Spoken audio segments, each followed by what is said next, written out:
Des milliers d'Australiens ont envahi les rues de Sydney. Sur leurs pancartes, ils exigent une nouvelle politique environnementale. Ils dénoncent l'aveuglement de leur Premier ministre, Scott Morrison. On ne peut pas continuer à prétendre que le changement climatique n'est pas réel et que la planète ne brûle pas. L'Australie est un parfait exemple. Les animaux brûlent et meurent, il faut que ça cesse. Les gens prétendent que ce n'est pas vrai.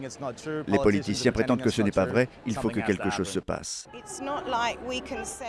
Ce n'est pas comme si on pouvait dire que ça allait s'améliorer.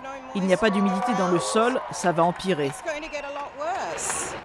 Depuis septembre dernier, 100 000 km² sont partis en fumée, soit la superficie du Portugal. Malgré la lutte incessante des soldats du feu, les incendies ravagent encore et toujours l'île continent. Une catastrophe climatique qui rappelle celle de l'Amazonie.